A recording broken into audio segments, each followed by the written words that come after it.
Hi kids, Pastor Josh here again with another Bible story for you.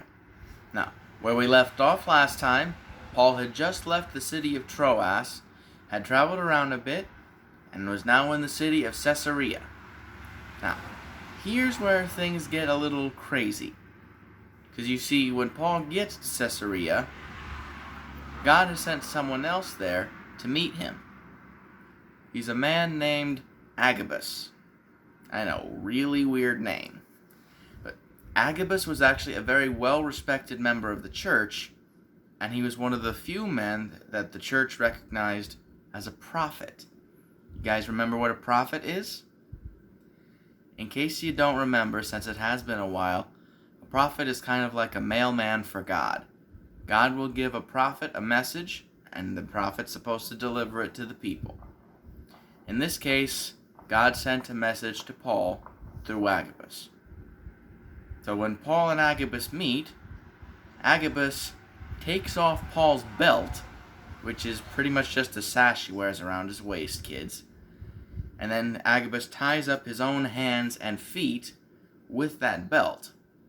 And then he says, "In the same manner will the leaders of the Jews tie up the owner of this belt." Basically, this is a warning that if Paul continues on to Jerusalem, where he's planning on heading next, he will be arrested.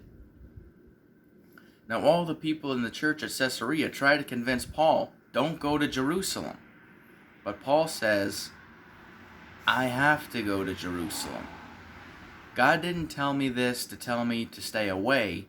He told me this to let me know that He's got something prepared for me. He's letting me know what's going to be up ahead so that I don't get caught off guard. And when the people at Caesarea realized that they could not convince him otherwise, they said, God's will be done. And a few days later, Paul left for Jerusalem. Now when Paul and his friends get there, they meet with James and the other leaders of the church in Jerusalem, and they tell them everything that's been going on in the other cities they've been visiting. James and the other leaders, they're happy to hear this, but they've got some bad news for Paul. Apparently, while he was away, somehow or other news had got back to Jerusalem that Paul had been teaching Jews in other cities not to follow the law of Moses, which was completely untrue. But the thing about a rumor is, once it gets started, it's hard to get rid of. So James talks to Paul and says, look, I know this isn't true, you know this isn't true, but we've got to show others that this isn't true. So here's what I propose. We've got a group of young men that are getting ready to take a vow. Go with them, do the ceremony with them, and pay for their expenses. That way everyone can see that you still follow the law of Moses, and that'll show that you haven't been teaching others to stop following it. So Paul, he goes along with this. He goes to the temple to do all of this, but when he gets there, a group of people start causing a riot when they see Paul. They'd seen a friend of Paul's, also in the city, a Greek, meaning he was a Gentile. When they saw Paul at the temple, they assumed that he'd brought his friend with him. Now, it's not that Gentiles weren't allowed in the temple, but there were certain areas that only Jews were allowed to go into. And they assumed that Paul had brought his Greek friend into some of these Jew-only areas. So they kicked up a riot and tried to get Paul hurt. However, God sent a very unusual guardian to look after Paul at this point.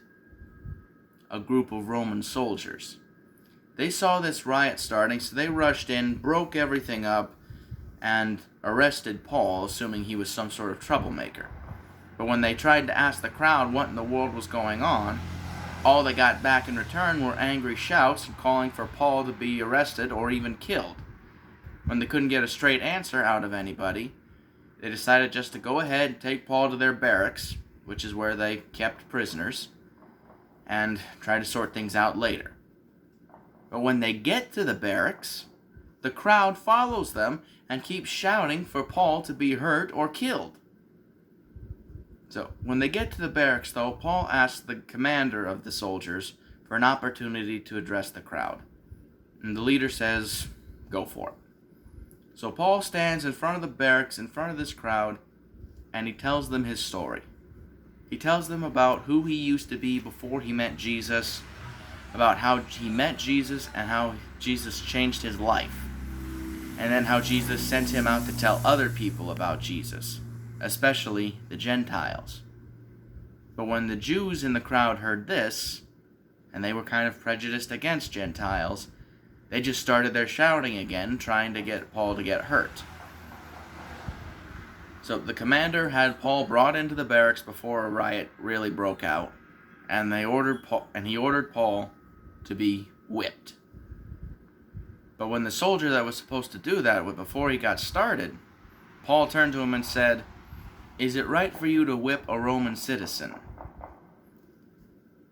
When the soldier heard that, he rushed to his commander and told him about this.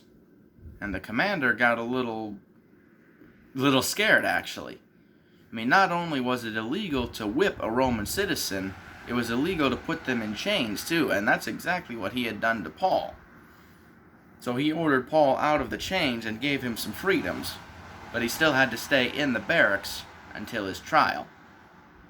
Now, if you want to know what happens at Paul's trial, you'll have to wait and tune in on Wednesday. In the meantime, though, we learn a very important lesson from Paul here. And that's, don't be afraid when God lets you know that troubles are coming your way. I mean, remember, Paul knew he was going to be arrested when he went to Jerusalem. But did that stop him? Nope. In fact, that just seemed to encourage Paul to go forward. Jesus never once said that following him would be easy. In fact, he warned us that trying to follow after him, we would end up running into troubles along the way. But he also told us that he would be with us through every step of the way. So that's why when Paul learned that he was going to get in trouble when he went to Jerusalem, he trusted Jesus to look out for him.